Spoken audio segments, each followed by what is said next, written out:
Girl, if you got PCOS, or if you've ever hit a plateau after losing some weight, or you spent the whole year just maintaining weight in 2025 just like I did, literally, this is your sign. I've lost over 90 pounds total from 315 pounds at 22 years old down to 225 today after trying every single app, challenge, and trend online that literally promised me results. I'm going to walk you through my full weight loss transformation story as it stands today. We're going to talk about what actually worked, why my progress stalled, and the shift that I made to finally break through my plateau. Honestly, I still remember sitting at the doctor's office in my early 20s hearing the words 315 pounds, PCOS, high insulin, prediabetes, anemia. Literally, my hormones were everywhere, and I didn't even know what that really meant. All I knew is I always had heavy cycles, I was always fatigued, and then I had brain fog, so I just forgot things all the time. But I thought that was just me. Outside of my health,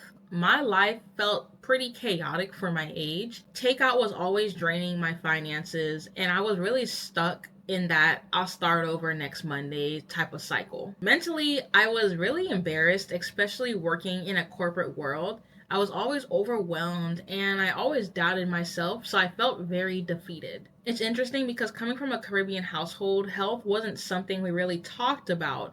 It affected me a lot, and everyone had opinions, but no one had real systems to change the way I was feeling. So I tried everything. I became my own doctor. Weight loss meds I hated, I tried. Apps that made me have to pay or obsess about something, I tried. I did challenges for different prices that never worked and I gave up after a week. Eating as little as possible sometimes, taking pills so I don't have to eat at all.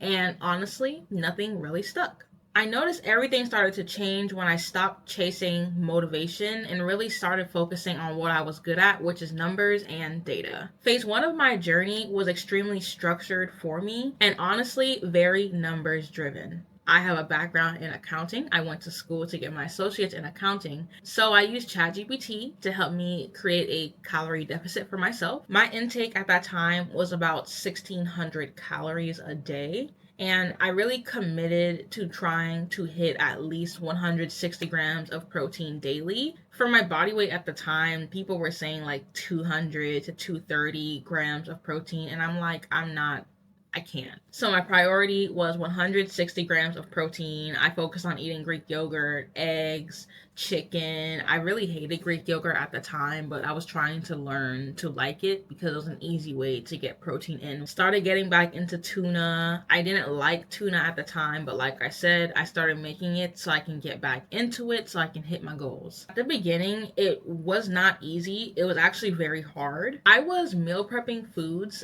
I liked at home just so that I can break the habit of eating out. That alone helped me out a lot, but I wasn't really in a true calorie deficit yet. I was just practicing being someone who cooked and ate at home. However, because of that, I was still spending more money. And on top of that, my progress was still slow because I hadn't really dialed in on those numbers. Once I actually understood my deficit and once I locked in on those 1600 calories and 160 grams of protein, that's when my meals got way simpler.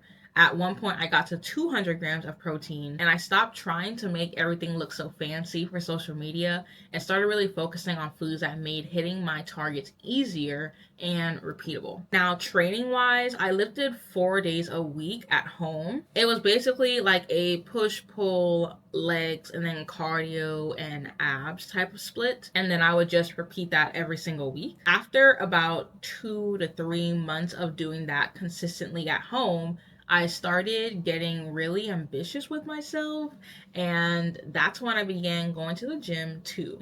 So I was going to Planet Fitness at the time because it was a more beginner friendly gym.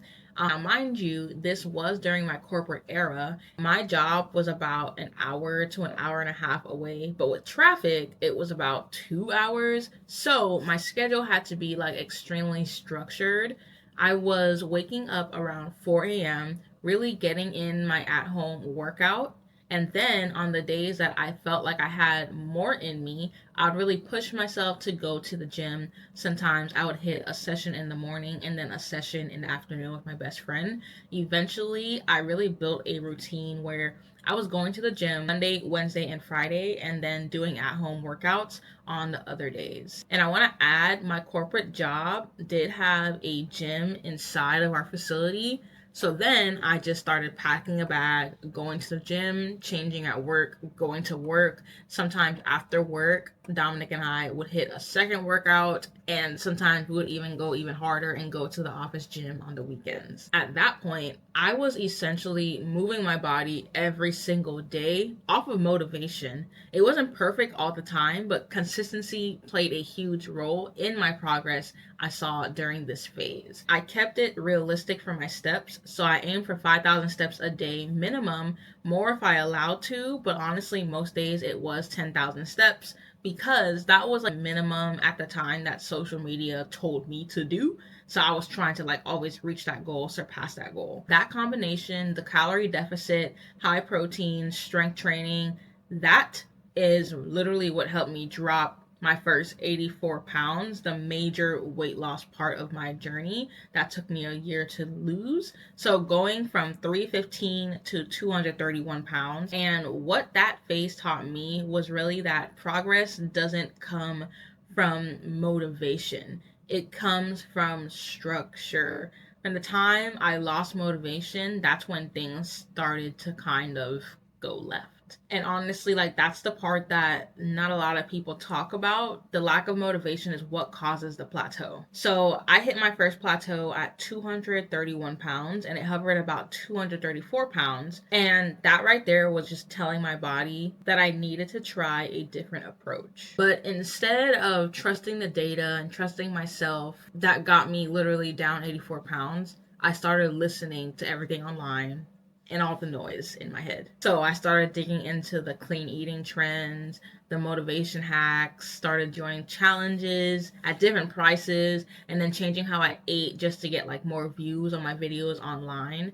I switched things up constantly and I realized I was not consistent anymore. I really spent most of 2025 maintaining, feeling frustrated because I thought I was doing everything right. Even though I was maintaining, I was still wanting to lose weight. So, if I'm being completely honest, that season was hard in more ways just than the scale. I was losing clients. I was very inconsistent in my income. And I couldn't fully understand why things felt like they were slipping. Like I was on a high. I lost 84 pounds. Why can't I get this last bit off? And then I had to really sit with myself and be real with myself as to why I wasn't losing the weight. I realized I wasn't following my own system, the system that helped me lose the first 84 pounds. I wasn't doing the things that I knew worked for me, the things I knew worked for my clients, the things that I know I put into place to get the results I wanted. And when I stopped showing up for myself in that way, it didn't just affect my body, it really showed up everywhere in my life. So my business started to really struggle and my finances felt tighter. My relationships felt a little heavier and harder to maintain. I was just carrying more stress and more overwhelm and way too much noise in my head trying to figure out what I should do next instead of just going back to what actually works. That's really when everything just clicked for me. When you really abandon your structure, it doesn't just impact one area of your life, it creates chaos around all of it. 2025 was a year that taught me one of the biggest lessons of my life. When your progress is slowing down, you don't have to abandon the system. All you need to do is adjust. When I finally adjusted and I came back to my senses, back to my structure in a way that is actually aligned with my life and my goals, everything started to click again. I was still in a calorie deficit, but this time my focus shifted. So instead of just obsessing over hitting my protein goals, I started to pay attention to my calories. Paying attention to my calories was very important because I was tired of feeling restricted from the foods that I actually loved. So before, I was super restrictive, eating the same kind of like chicken, eggs, Greek yogurt all the time as a form of discipline, but it was coming back as lack of self control because the food noise got louder because I started to restrict myself. And the restriction was needed in the beginning because before I impulsively was drinking soda every day from McDonald's. I was eating ice cream sometimes twice a day, multiple times in a week, and I felt like I was losing myself in those habits. So, meal prep really became my anchor again, not as a way to like restrict myself, but as a way to create repeatable meals that worked instead of just going against it. And because this weight was more stubborn, I was having cravings and I knew I needed a different approach. So I didn't just want to keep fighting my body. I wanted to give my body the restrictions that it was craving, and I wanted to start listening to it again.